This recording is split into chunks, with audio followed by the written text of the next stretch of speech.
Ladies and gentlemen, I cannot tell you how good it is to be back, okay? Just a little bit of a side note on the video has a topic. Let a brother speak for 2 seconds, okay? I was away on like holiday for like 4 days, and then I came back, and then everything got messed. I lost my Spotify Premium, I lost my gym membership, and those two things single-handedly ruined my entire routine. I never realized how much I used them. I knew how much with the gym, but the Spotify Premium destroyed me. Okay, so the gap between when I recorded the reaction, oh my word, the listening party versus now the review is quite a fat while, like 2 weeks, a week. I don't know, it's been a while since I've been at work. I am now getting back into my grind, getting back on track, back onto the wagon, the horse, as some people may say. Okay, you might think, what is this guy going on about, bro? I'm here for a review. I know, okay, I know. I understand that. I'm just saying, I'm trying to highlight the importance of the fact that it's so easy to succumb to comfort, okay? So easy to succumb to all these things, and now the birds are going crazy. No, you can't hear that, no? Okay. Just understand that what matters most is getting back on track again. Can you do it again is the question. So there's that. But anyways, ladies and gentlemen, welcome to the Alfredo 2 album review. So in terms of Concept and Intention, I have a sequel to Alfredo, right, which was released in 2020, I believe. I think people listened to Alfredo during the time of COVID.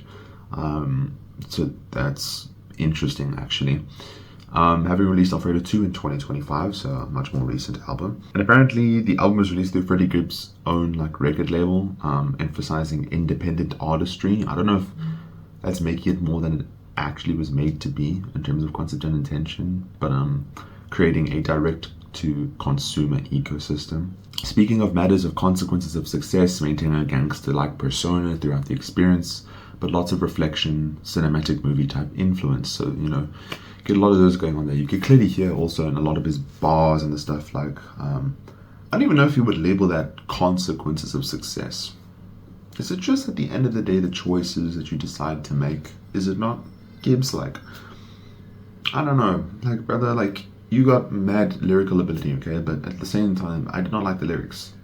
In the sense that, you know what, it's fine. We all have opinions. I don't even know what I'm going on about right now. But the point is, I don't even know if I'd label the consequences. The way he was rapping about it sounded like that's exactly what he wanted. So don't come at me with that mentality, okay? Sound and Production, okay?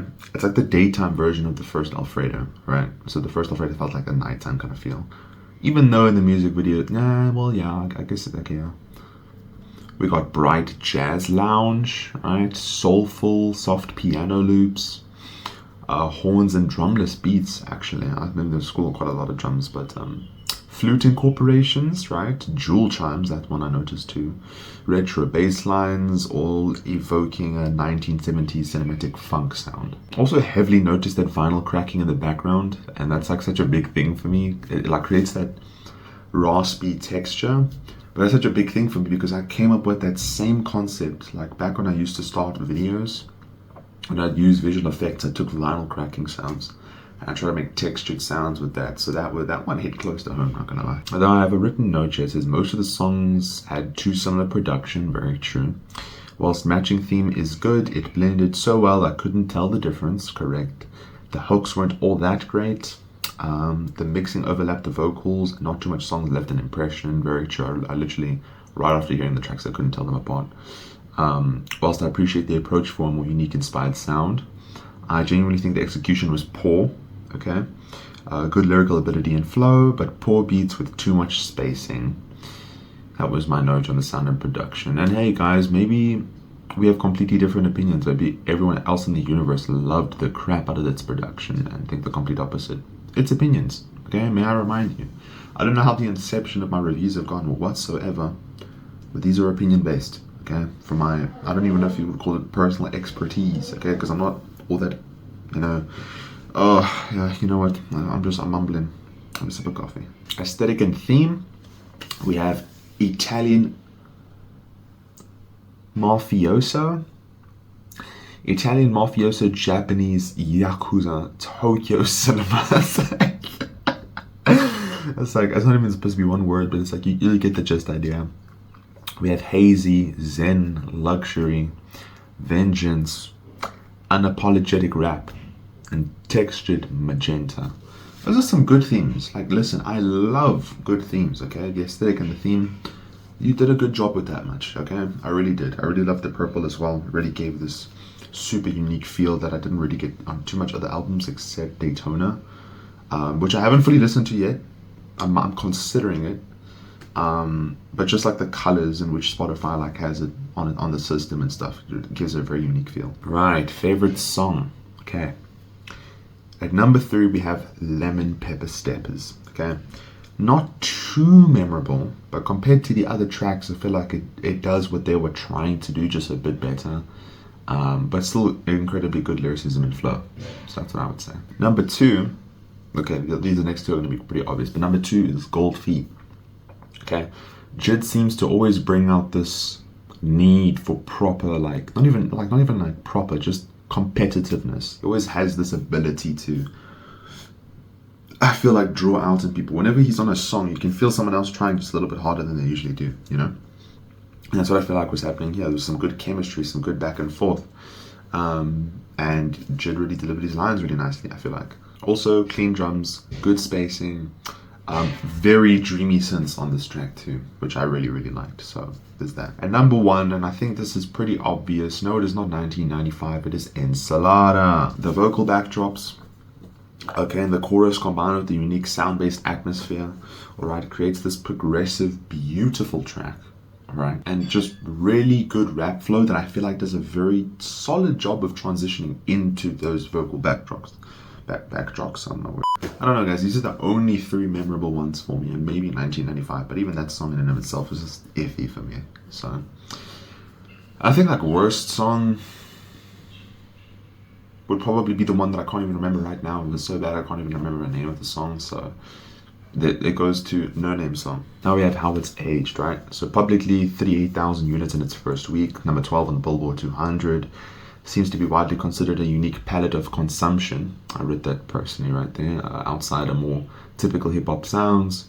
From what I've seen, some really seem to just don't have too much of an opinion on it, or end up actually loving it. But it widely seems to grow on people. I've always had this, this